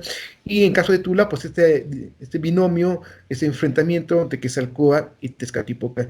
No sé, ahorita me atrevería a decir de manera muy ligera que pues, puede estar representada la llegada de Tezcatlipoca a esta región cuando es expulsado Quetzalcóatl del lugar, ¿no?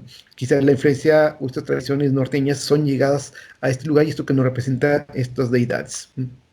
Bueno, actualmente lo que conocemos es la quemada. Esto es lo que veíamos anteriormente, bueno, son los trabajos que se interpretativos asistidos sobre el sitio. Hoy vemos la quemada, lo conocemos como la cultura del Valle de Malpaso. En la región norte de Zacatecas, bueno, vamos a ver estas tradiciones culturales que están marcadas en los círculos, ¿sí? Y de parte de lo que es el Valle de Malpaso, pues tenemos a la quemada y varios asentamientos alrededor de él. Entonces, hoy en día conocemos a la quemada y su región como la cultura del Valle de Malpaso. La cronología que tenemos de la quemada, vamos a ver que al final del posclásico, digo, finales del clásico, perdón, es cuando aparece la quemada. El año 450, 650, se nos da este surgimiento de la quemada, son las primeras aldeas que se nos presentan, mientras que en Teotihuacán, en el año 580, está viendo este gran incendio que marca el inicio de la caída de esta gran ciudad y lo que sea el periodo clásico. Aquí en esta región apenas estamos teniendo las primeras manifestaciones de las aldeas, se empieza a poblar la región. Realmente su apogeo fuerte de la quemada y todos los sitios norteños, estamos hablando entre el año 650 hasta el año 900, el máximo crecimiento. Todos los edificios que estábamos viendo en la quemada correspondían a estos lugares, con esas precisiones que hemos hecho de algunos edificios tardíos, pero quizás todos estamos hablando sobre en este margen de tiempo del 650, 600 hasta el 900, ¿sí? Que lo conocemos nosotros como la fase Malpaso, la temprana, la que se empieza a poblar, la fase La Quemada, que es el gran desarrollo, la fase Ciudadela, que ya nos va entre el año 800 al 1100, que representa un abandono paulatino del asentamiento, ¿sí? La gente deja la ciudad y se empieza a ir a otros lugares. Desconocemos qué es lo que sucede en ese momento, pero sabemos que hay una serie de incendios que hemos visto ya que se generan y quizá mismos son incendios que la población misma ha generado, quizá los dioses, digo los sacerdotes, a una forma de cancelar ciertos espacios sagrados. Y finalmente la quemada es repoblado parte del asentamiento, sobre todo la parte baja donde está el río, por los grupos zacatecos, por eso llamamos esta fase zacateca, ¿no? Que al final, que son los grupos que encuentra chirinos viviendo ahí al margen de la ciudad, pero la ciudad es completamente abandonada y obviamente pues no corresponde a los, zacatecos. Bueno, aquí está lo que hablábamos, dicho hace rato, el asentamiento de La Quemada, el Gran Valle, la Sierra de Morones, la Sierra de Palomas, actualmente el municipio de Villanueva, la cabecera municipal, la Hacienda de La Quemada, que bueno, son los territorios anteriores que están ahí, la zona arqueológica, para contextualizar ese Valle de Malpaso, que toda esta región, exploradores desde el siglo XIX lo recorrieron hasta los años 70 del siglo XX y fueron encontrando estos vestigios. Es decir, aquí tenemos el plano de Car de Verges en 32 que recorre el valle. Aquí tenemos lo que es el asentamiento de la Quemada, ¿sí? Y vean estas calzadas, bueno, esas líneas son las calzadas que él encuentra, los caminos empedrados. Toda esa línea es una serie de caminos. Si juntamos todas estas líneas en una sola, o sea, todos esos caminos en un solo, estaríamos hablando de 170 kilómetros lineales de caminos empedrados. O sea, nos habla de un gran trabajo de ingeniería en la región. Y alrededor del valle, bueno, el doctor Trumbull, ya en los 70 habíamos dicho, hace recorridos y todos sus puntitos son una serie de aldeas. Aquí tenemos la Quemada con asentamiento y ven todas las aldeas o asentamientos que existen en torno a la Quemada. Él logra identificar alrededor de 220 aldeas en torno a la Quemada. Es decir, tenemos una serie de caminos que comunican a todas esas aldeas y nos llegan a proveer recursos naturales, ya sea maderables, ya sea fauna de cacería, ya sea tierras para adobes, para la construcción. Es decir, es toda una organización territorial del espacio. Y un elemento muy interesante que empezó a trabajar Humberto Medina sobre estos caminos es que encontró una gran calzada, estas grandes calzadas, ¿sí? Que formaban un rombo. ¿Sí? Aquí tenemos el trabajo de Trumbull, el trabajo de Berger del siglo XIX, el trabajo de Trumbull en los 20 y marca estas calzadas que tenemos ahí. De estas calzadas vamos a ver, en este caso, cómo hace una interpretación el arqueólogo Medina cuando dice que en la que más se encuentra hacia el oriente, es decir, donde sale el sol en el amanecer. ¿Sí? Ese punto, estamos en un punto muy interesante. No está al centro del lugar como sería el caso de los aztecas. Los aztecas siempre se encuentran, por eso, en el ombligo del mundo.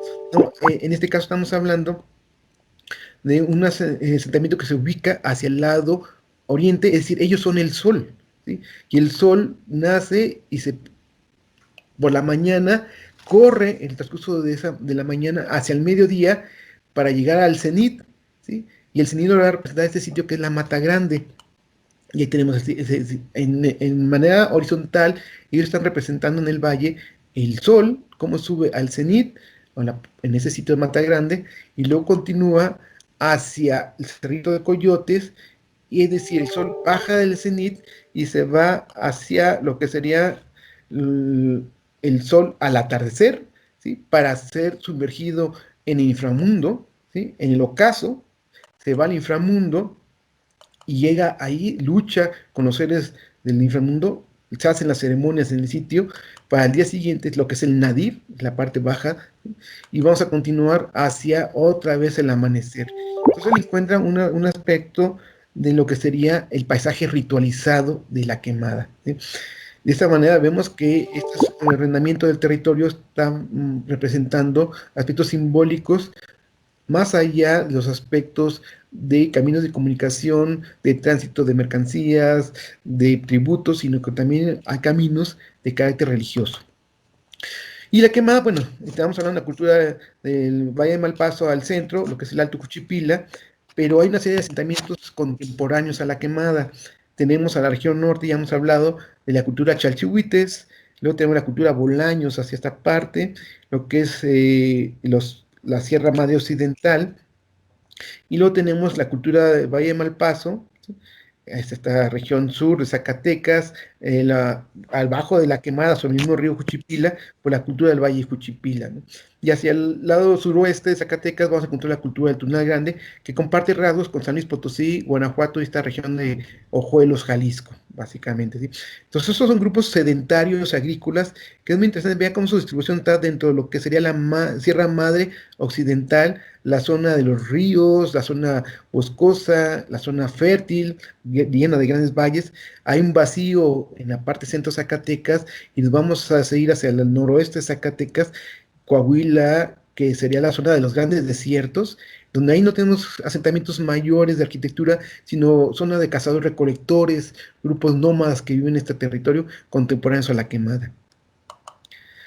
Bueno, ya hicimos un recorrido de lo que serían las interpretaciones de la quemada, lo que sabemos actualmente. ¿Qué estamos haciendo nosotros en la zona arqueológica? Vamos varios proyectos. El principal proyecto que tenemos nosotros es el de investigación sobre arquitectura y sociedad en la quemada. Nos interesa ver muchos sistemas constructivos, sobre todo porque estamos, un trabajo importante del sitio es la conservación y restauración, o sea, el mantenimiento del sitio. Ahorita vamos a ver más adelante lo que es ese trabajo, pero ese sitio pues hay que estarle dando mantenimiento y para poder dar mantenimiento hay que comprender sus sistemas constructivos, los componentes arquitectónicos, el programa arquitectónico, para qué fueron construidos sus edificios y las funciones que tenían en sus diferentes espacios.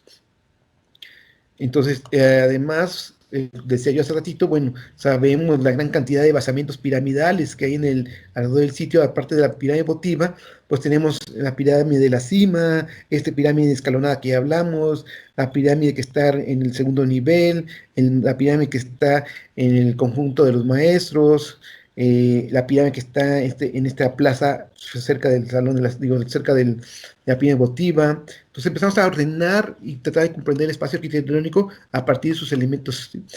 ¿Sí? Los aspectos simbólicos que ya había hablado el arqueólogo Humberto Medina González, nos estamos viendo en el salón las columnas, su orientación, cómo este salón está viendo hacia el poniente, hacia donde se mete el sol. Ya veíamos hace ratito en este pasaje ritualizado que el elemento importante es cuando el sol se mete en el ocaso, porque este edificio nos lo marca porque está viendo hacia el ocaso.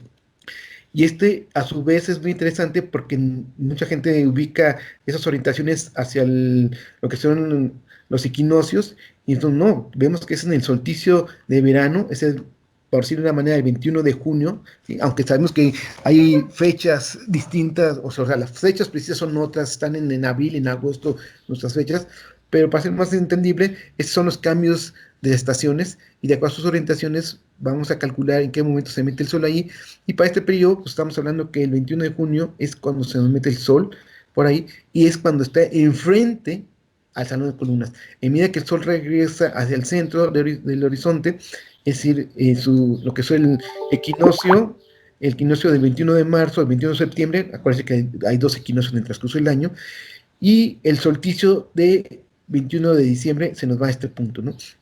Llama la atención cómo estos ejes nos va a dar lo que es a la puesta, y el sol nos va a iluminar siempre esta esquina noroeste, donde hemos dicho anteriormente que estaban una serie de entierros. Quizá ahí hay un elemento simbólico para la representación del sol. Vean aquí el 21 de marzo del 2014 que hicimos esta medición, lo hemos hecho cada año, cómo el sol se mete en esta esquina. Pero aquí está el paisaje actual que tenemos parados enfrente del salón de las columnas, como vemos el sol el 21 de junio, en el solsticio de verano, que es el inicio de las secas vuelta al inframundo, en esta cañada, la cañada del Chivo, ahí se mete el sol. De hecho, es una cañada, vamos a ver cómo uno ve, y es muy interesante que hasta da la forma de la boca del monstruo de la tierra que está devorando el sol. ¿Sí? En el transcurso del año, el sol hace su recorrido en el horizonte, y el 21 de marzo, lo que es el equinoccio de primavera y otoño, el sol se mete exactamente del Cerro del Cohete o Cerro San Francisco, que es este que está aquí así, que es un elemento del paisaje ritualizado, como el horizonte nos marcaba un calendario de fenómenos astronómicos que marcaban el inicio de las cosechas, bueno, la siembra, las cosechas de las deidades, ¿no? Aquí le tenemos en el transcurso del día este mismo horizonte, ya no en la tarde como vimos anteriormente, y vean el mismo fenómeno, cómo el sol se va a estar metiendo sus puntos y acá va a correr el sol al final. Aquí está, bueno, nosotros empezamos a hacer excavaciones precisamente en el Salón de las Columnas, nos interesaba conocer el sistema constructivo, materiales, y empezamos a hacer estas exploraciones en este punto, en lo que es el pórtico. Ya se habían hecho algunas excavaciones en la entrada, algunos sectores alrededor. Nosotros quisimos explorar aquí para ver cómo era ese sector del pórtico que queríamos conocer, porque pues, si hablamos del pórtico que tuvo que haber una serie de columnas, sabemos que varios dibujos antiguos nos muestran las columnas, desafortunadamente por el proceso de abandono y de erosión misma del lugar, se fueron perdiendo todos esos elementos constructivos y tratamos de localizarlos, y aquí están las excavaciones propiamente, ¿sí? Hemos hecho excavaciones en el juego de pelota para conocer diferentes etapas constructivas, porque bueno, ya veíamos la orientación de este edificio, el juego de pelota, y esta otra plataforma de diferentes orientación, a ver si veíamos etapas más tempranas en el lugar. Esto tuvimos la suerte que nos acompañara pues, el doctor Charles Trumbull, nos asesoraba ahí en la investigación. El doctor Ben Nelson también estuvo presente, discutimos algunas cosas en campo. Y bueno, el doctor Ato Gogiganichevi, del Servicio Arqueomagnético Nacional, ha estado con nosotros trabajando constantemente para hacer los estudios de arqueomagnetismo. Bueno, aquí han sido hallazgos de la cerámica, los pisos quemados, cerámica que nos es muy interesante, de aspectos rituales, quizás de ofrendas. Y aquí tenemos estudios que también hemos hecho con la Universidad de Colegio de Itaca, con la Universidad de Cornell en Nueva York, de lo que es restos de madera. Aquí vemos esta madera que nos apareció en las excavaciones que forma, este es del pórtico del Salón de las Columnas, que obviamente nos da la certeza de que ese salón había un pórtico porque encontramos las vigas que sostenían la techumbre y estaban colocadas de muro a columnas, y la doctora Paula Turcón nos ha apoyado, y aquí está la recuperación de la madera para hacer estudios de dendrocronología, es decir, a partir de los anillos de los árboles, poder detectar la antigüedad de los árboles y irnos yendo cada vez más hacia el pasado y saber a qué periodo corresponde este asentamiento o este fenómeno. Aquí están las huellas de los muros, restos de pisos quemados, acá están el piso quemado, bueno, o hachas, restos de la techumbre que nos salieron ahí, que sigue siendo en el pórtico, donde otra vez nos confirma ese elemento del pórtico, del techo que existía en la antigüedad. Aquí está, bueno, también encontramos materiales de excavaciones antiguas. Vean, recuperamos latas, alambres, este lugar, botellas, ¿sí? Seguramente de cuando el lugar era saqueado por la gente y se llevaba lajas de ahí. Bueno, pues ahí encontramos restos que nos han alterado los contextos arqueológicos, y ha sido un gran reto poder entenderlos. Aquí están los trabajos propiamente de arqueomagnetismo que hemos hecho del sitio para ver lo que corresponde el asentamiento a las antigüedades. Hemos trabajado en los estudios de dron para poder ver nuevas interpretaciones. Aquí están los vuelos que hemos hecho con el dron, el asentamiento, lo que son los estudios ya del terreno para poder ver las alturas, reconstructivos. Aquí están hacer ya fotogrametría con el dron, ver el asentamiento, empezar a trabajar sobre ellos. Aquí empezamos a jugar con la forma de ver el edificio y empezar a hacer reconstructivos. Aquí estamos viendo ya a partir de excavaciones cómo sería el pórtico, las techumbres que hemos hablado, el salón de las columnas, cómo verían las grandes vigas, morillos, los terrados que hemos encontrado en excavaciones, y las columnas cómo vendrían en este lugar. Ya a partir con estas nuevas tecnologías nos permite trabajar sobre edificios sin alterar el edificio original como antes se hacía en los 50, que era las grandes reconstrucciones. Ahora nosotros ya no hacemos eso, hacemos nuevas tecnologías para poder proteger el edificio. Y aquí está pues, más o menos cómo sería el edificio en su parte del salón de columnas, y después vería la fachada de las columnas, pórtico a la entrada. Y bueno, estamos haciendo reconocimientos en el valle, como hemos dicho ya, estas calzadas que son o caminos prehispánicos. Aquí están, vean estas líneas, aquí están las casas, aquí viene otra, ¿sí? Estamos haciendo un gran proyecto de mapeo en la zona arqueológica. Aquí son una especie de trabajos con las tecnologías de LIDAR, ¿sí? Para ver altimetrías. Aquí pueden ver estas líneas, si las ven por aquí, son las antiguas calzadas prehispánicas, ¿sí? Aquí estamos nosotros detectando, y eso nos ha sido ya reconocer nuevos territorios y ver qué tanto podemos rescatar y conservar sus vestigios, ¿no? Y bueno, todo esto nos lleva al trabajo de conservación, investigar para conservar. Vemos el gran problema en la quemada, factores naturales por la lluvia, por el efecto del viento, por los animales que anidan en el lugar, conejos, tachalotes o ardillas, y vean cómo los muros están fracturando. Esto nos llega, pues antes de nada, a hacer un gran trabajo de conservación. Obviamente el antrópico, muchas veces las visitas no controladas de gente que se suben a espacios que no debe ser, también la visita masiva, un momento nos llega a afectar. Por eso generamos nuevas condiciones para que el visitante pueda recorrer el sitio y no altere los espacios, y también pueda disfrutar el asentamiento. Es decir, no queremos decir que está prohibido que el visitante recorra el lugar, no, al contrario, que nos visita, pero hay que condicionar los espacios para que la gente pueda recorrer y apreciar adecuadamente el lugar y no se sea destruido. Aquí están nuestros trabajos ya de conservación en el lugar, desde hacer cédulas, programas de mantenimiento, reposición de materiales. Vean aquí estos muros, cómo estamos reparando. Aquí ya reparación, lo que era el muro anterior, y aquí está reparado. Pero vean aquí estos muros, viene el muro original, y aquí en algún momento dado alguien rompió el muro y después lo quiso reparar y nomás puso rocas aventadas.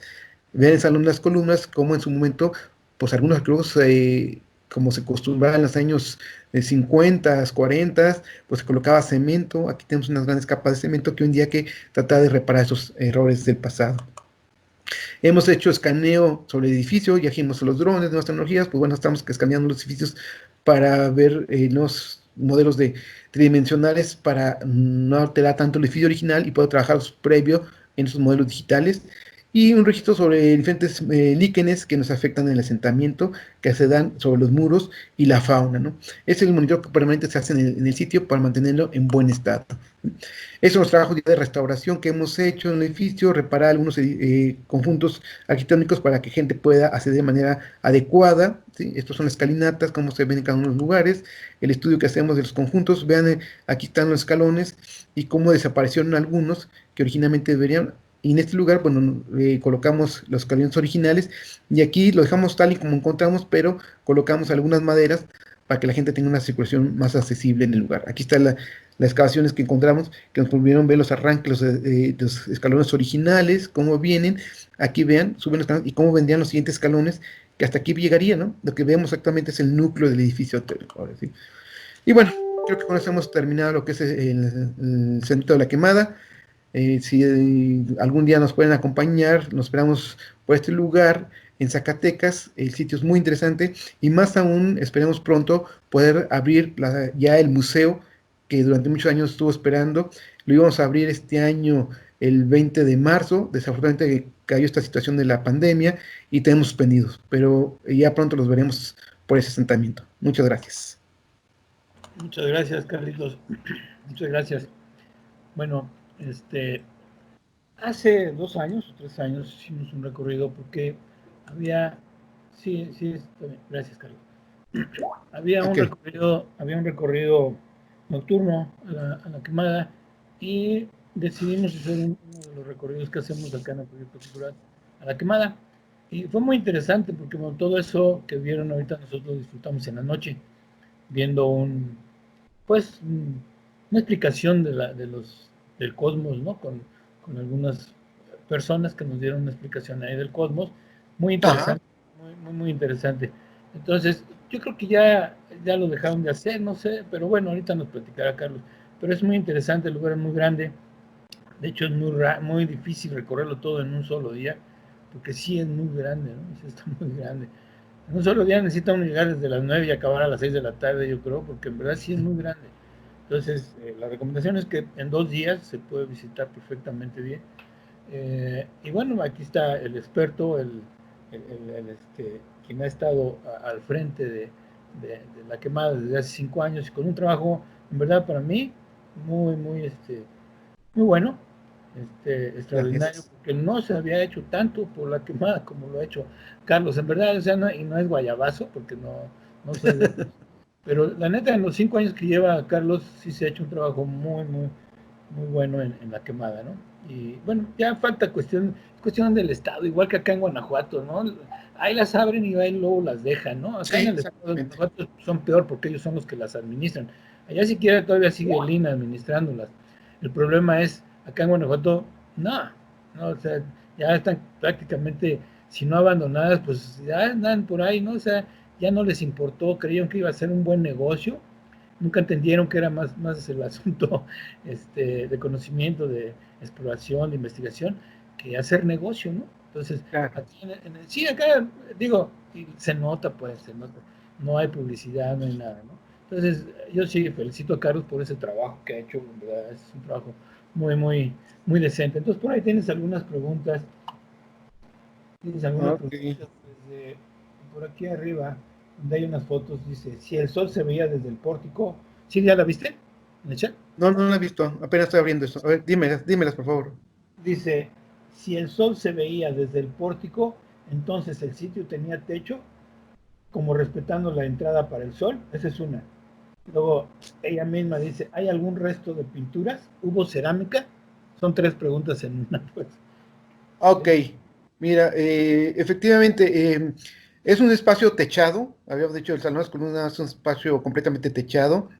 Y obviamente el acceso, que es muy amplio, mide 6 metros aproximadamente, era el único lugar donde entraba la luz. Su vista, obviamente, hacia el poniente nos deja claro que es una orientación hacia el ocaso. Entonces, este espacio interior por techado y el acceso por 6 metros, aunque a la dimensión del espacio pues, relativamente pequeño, entraba una luz muy tenue, haciéndolo oscuro el espacio, ¿no? Es decir, seguramente están representando al inframundo. El inframundo es una región oscura, ¿sí? Entonces ellos ingresan, a la hora que el sol ingresaba en el ocaso al inframundo, ellos estaban en el inframundo, porque ese espacio eso representaba, ¿no? Y ayudaban al sol a hacer sus elementos. Es posible que pudo haber existido una especie de cortinas a partir de pieles. Eso es todavía muy especulativo en nuestra interpretación. Pues, y hacia el frente, en la plaza, seguramente estaba ya el público, las ceremonias, ahí en grande, en su esplendor. Entonces sería el espacio importante ceremonial a estos efectos solares. Y sí, efectivamente hemos encontrado cerámica en este lugar, alrededor de él, cerámica muy fina, de la más alta calidad que existe en la quemada, está en este lugar, pues seguramente forman parte de las ofrendas. Y también en los muros, pocos muros que se nos conservan con aplanados, tienen sobre todo un color rojo o colores ocres, ¿no? Entre rojos, anaranjados, ¿sí? Hemos hecho reconstructivos con base a dos elementos. El rojo que predomina como color en la base de los muros, estas pequeñas manchas, y hemos especulado un poco a partir de los diseños cerámicos para poder colocar pintura mural. Es decir, seguramente estos edificios tenían una policromía que hoy en día ya desconocemos, pero en esa policromía seguramente había otros colores, ¿sí? Negros, verdes, azules, ¿sí? Y quizá también había representaciones de deidades, de eventos míticos, que, como decía yo, se perdieron desafortunadamente, son aplanados, a diferencia del resto de Mesoamérica o el centro de México y zona maya, aquí no se usa el estuco, es decir, elementos a base de cal, se usa tierra, el lodo bien pulido sobre el cual se trabajaba y se hacían los diseños. Pero desafortunadamente por todos los fenómenos que han afectado el edificio, lo han destruido y solamente hemos conservado muy pequeños testimonios. Muy bien. Luego hay otra pregunta, no sé si la estás leyendo. Ajá. A ver, dímela, estoy buscando esto. Dice, ¿encontraron algún grabado o pintura en el juego de pelota? Ay, no, en el juego de pelota no hemos encontrado, solamente hemos excavado bueno, ni el cabezal, la plataforma sur que está sobre el juego de pelota, encontramos una serie de habitaciones y fogones que nos hablaría de un área habitacional y quizá más temprana al juego de pelota o a espacios vinculados al juego de pelota como áreas de purificación, de rituales previo al juego, ¿no? Nada más hemos encontrado restos de piso, eso sí, pero ahí no encontramos ningún aplanado. Sí encontramos cerámica en el lugar. Y del juego de pelota es un espacio que se fue excavado en los 80s y aparecieron restos humanos al medio de la cancha, que estamos, bueno, ahí se conserva todavía, estamos por tratar de recuperarlos y empezó un proceso de análisis osteológico y de patrones de poblaciones antiguas. ¿Qué otra pregunta, mi estimado? Bien. La otra dice, a ver, ¿dónde quedó? Dice, Ah, mira, dime. tú si quieres, mira, pues, Veo una. dice Jocelyn, ¿los juegos de pelota tenían aros o marcadores más bien? Eso es lo que pregunta. Sí, exactamente. Fíjate, bueno, fíjese, desafortunadamente, como les decía yo, hemos perdido muchos elementos arquitectónicos por este gran saqueo y extracción de piedra durante muchos años. Suponemos nosotros que sí, efectivamente había los muros altos del juego pero de pelota, quizá 3 metros, en los muros laterales, y ahí tuvo que haber habido un marcador. Y los marcadores son muy diversos. Puede ser un tablero, simplemente para donde al paño del muro, ¿sí? Para que marcara el punto, el jugador. Pudo haber sido el tablero saliendo sobre el muro, ¿sí? Para que también topara la pelota ahí. O pudo haber sido un aro, ¿sí?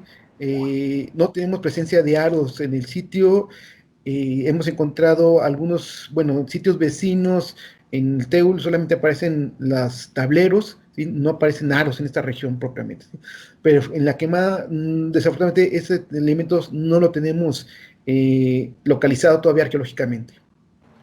Luego dice Mónica que qué maravilla la quemada. Sí, sí, es cierto, es una maravilla la quemada. Sí. Muchas felicidades, maestro. Qué gusto saber que está utilizando el equipo tecnológico avanzado como el escaneo. Ojalá otras zonas arqueológicas hagan lo mismo. Eso quisiéramos, ¿verdad?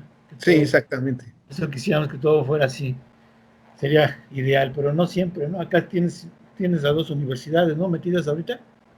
¿O una? Sí, tengo nomás a la de, bueno, están dos, está la de Zacatecas y está San Luis Potosí, como chicos que van a hacer servicio social de apoyo ahí de arqueología y de restauración, con los que No, pues, trabajamos. universidades extranjeras que estén aportando. Universidades extranjeras, estamos por empezar un proyecto con la Universidad de Arizona, con la doctora Andrea Turbín, en esta región, y nos siguen apoyando el doctor Ben, también en la Universidad de Arizona, está la Universidad de Itaca y Cornell, con la doctora Paula Turcón. Muy bien. Bueno, dice Gabriela, increíble presentación, muchas gracias. Cristel dice, excelente presentación, arqueólogo Torreblanca, muchísimas gracias por compartir parte de su labor y por su gran entrega. Me parece muy grato e interesante saber que hacen uso de variados de recursos especializados. Bueno, también por aquí voy a dejar la última de Jocelyn, la voy a dejar para el último. Bueno, de una vez. Dice que si se puede concluir entonces que ayer era Chico Mostock. Todavía no entiendo. A ver, vas. No, pues no es Chicomostoc. O sea, efectivamente, podemos concluir que ese lugar no es Chicomostoc. Dice Víctor, ¿hay enterramientos humanos? Sí, sí hay enterramientos humanos. Como decía ahorita, en el juego de pelota se han localizado ahí algunos entierros. Tenemos el entierro que habíamos hablado en la parte de la ciudadela donde sale este individuo joven dedicado a Tezcatlipoca. Y hay un estudio sobre una serie de huesos dispersos en lo que es en el salón de columnas y otro conjunto, estos serían como osarios propiamente, y más que son unos osarios. Caso en la segundo nivel, ahí se encontraron 300 individuos y hay estudios sobre ellos. Muy bien. Después dice Miroslava, habló de la relación estrecha entre Quemada y Tula en lo arquitectónico y con el Chacmol, en la decoración de la cerámica también. ¿Se han encontrado elementos que las puedan relacionar? Bueno, como decía yo ahorita, básicamente lo que tenemos en la región norte de Mesoamérica, en concreto La Quemada y esos sitios como Altavista y el Huizle, arqueólogos como la autora Hers han señalado la presencia de protochacmol, elementos pristinos como el Contempatli que dijimos ahorita, como los Zompantlis, con una variante, pero que después se va a desarrollar en Tula.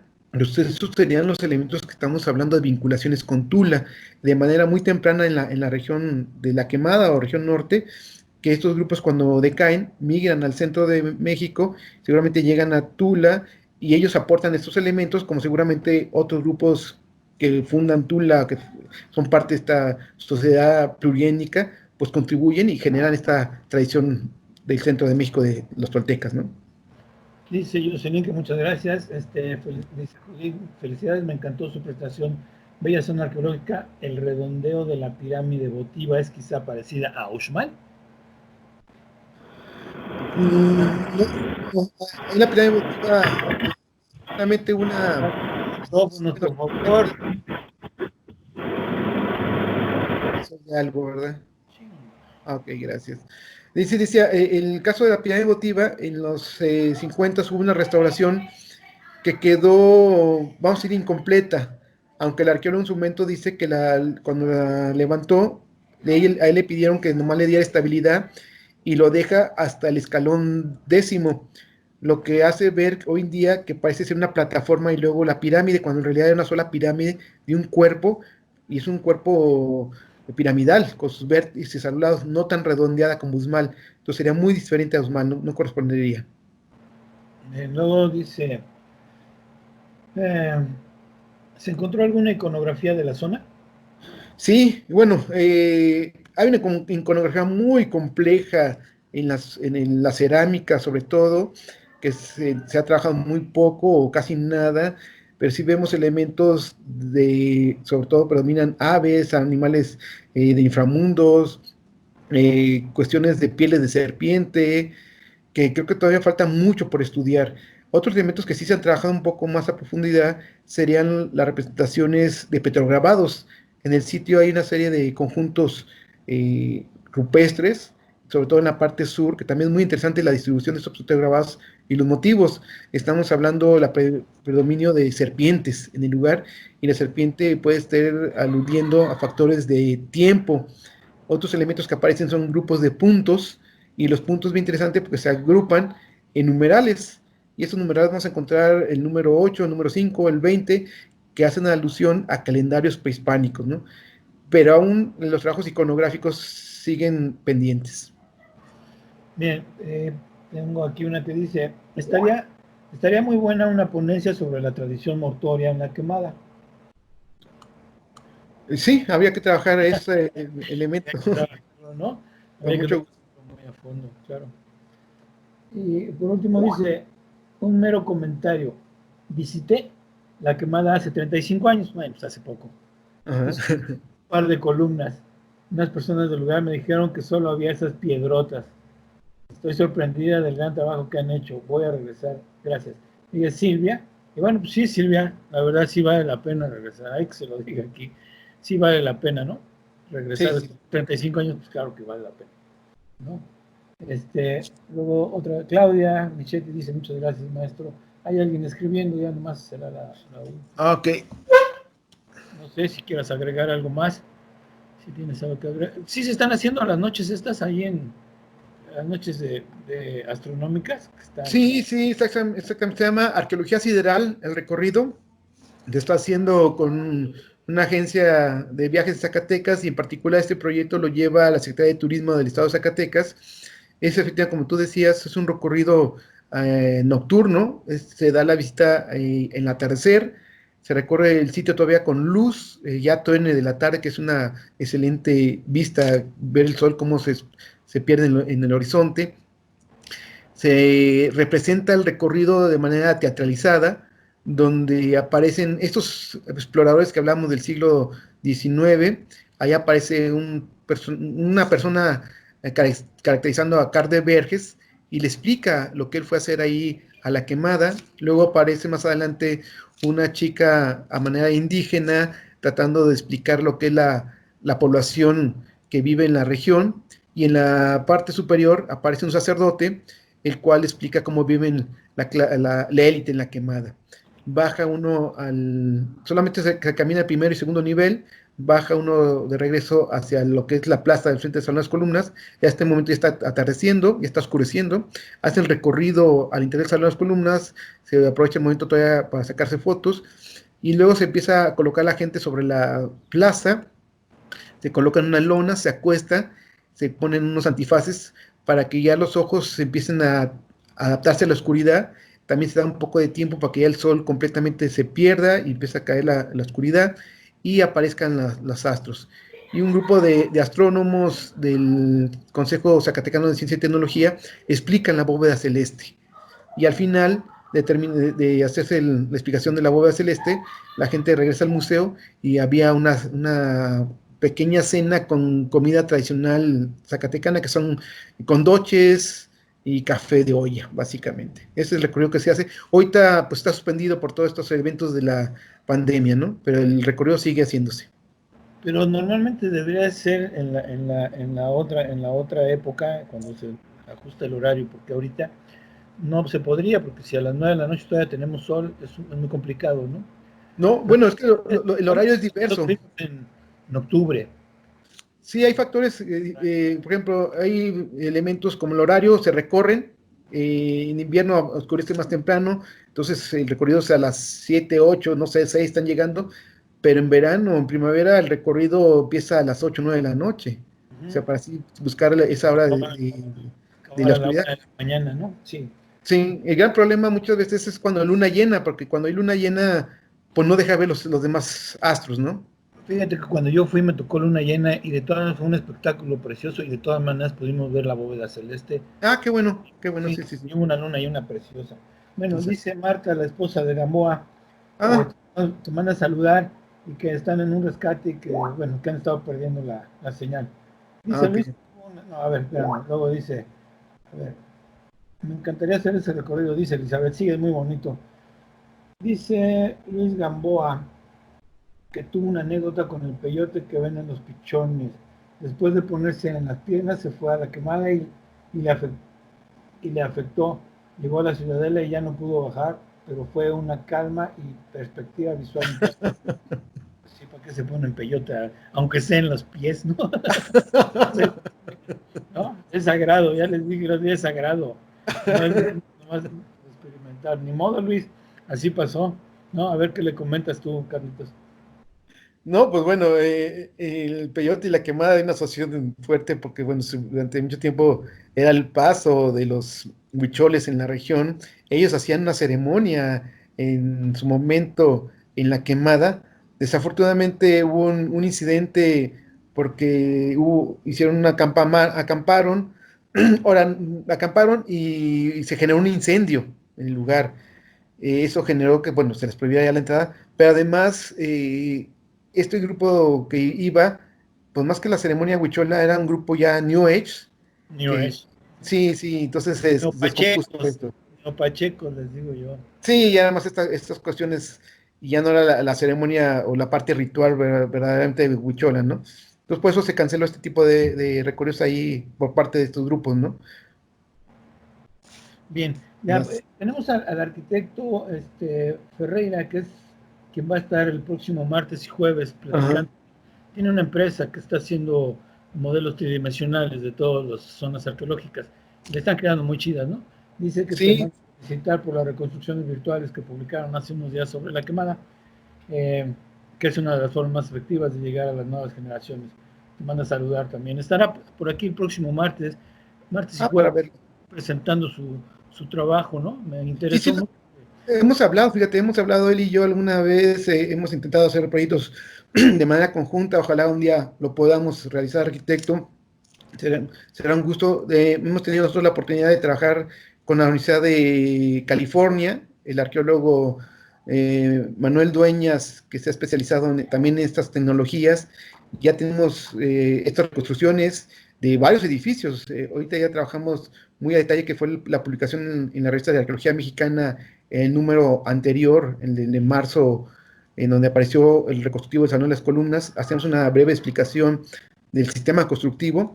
Estamos trabajando sobre un artículo ya más de carácter simbólico de este espacio arquitectónico, y con él hemos ya reconstruido varios conjuntos arquitectónicos de la quemada. Seguimos trabajando en esas reconstrucciones. De hecho, esas reconstrucciones se van a exhibir en el museo ahora que se abran al público para que vean cómo es el edificio.